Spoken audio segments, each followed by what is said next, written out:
gente vai fazer uma discussão bem breve sobre o papel do trabalho de musculaturas extensoras, adutoras e abdutoras. E hoje o nosso papo é sobre o quadril. Para que a gente consiga chegar na funcionalidade em termos de movimento, pensando na musculação, é importante que a gente tenha uma relação rápida das estruturas ósseas que compõem o quadril. Então, no símbolo lateral, a gente vai ter aqueles três principais ossos: o ilho, o isquio e o pubis. Isso numa face direita e também na face esquerda.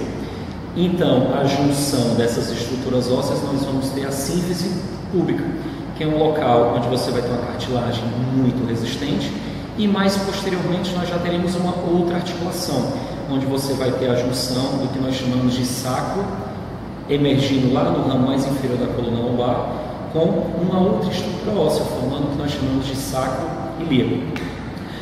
Muito se discute a respeito de origem e inserção, mas não é o nosso foco aqui. Porém, é importante que a gente lembre que a origem de músculos que vão participar da extensão de quadril, né, e também da flexão de joelho, é a tuberosidade isquiática.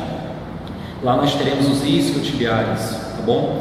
E em relação à musculatura abdutora, que também vai ser o nosso papo de hoje, nós vamos ter a faceta do ilho, a faceta que nós chamamos de faceta glútea. Por quê?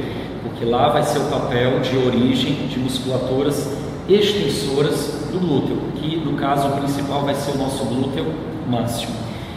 Tadeu, mas eu achei que também tinha glúteo médio e mínimo. Sim, eles são importantes abdutores do seu quadril, com uma ênfase especial no glúteo médio, que vai ser o principal agonista. E aí, qual é a relação entre eles no papel, por exemplo, de um agachamento? Será que realmente o agachamento ele consegue cumprir todo o papel numa funcionalidade de movimento em termos de prevenção de lesão e potencialização de movimento? Então vejamos, no agachamento você pode ter maior ou menor afastamento e aí você de fato consegue ter uma abdução de quadril, mas o trabalho mais forte sempre vai ser a musculatura extensora. E aí você acaba deixando a sua musculatura abdutora, que vai ter um papel muito importante na manutenção da sua marcha.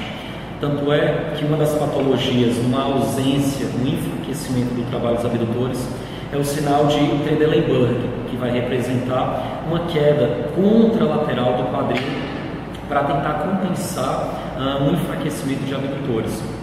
Outras lesões que nós também podemos ter no quadril e, na verdade, fazendo um link com a sua articulação do joelho, são os desvios nessa articulação.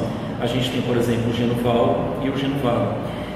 Na composição do quadril, você vai ter então o colo da cabeça do fêmur e o corpo. É importante que esse corpo ele tenha um certo distanciamento da articulação do quadril, justamente para permitir um grau de movimento mais acentuado. E aí, em graus maiores do que 120 graus, você vai ter uma acentuação do geno valgo.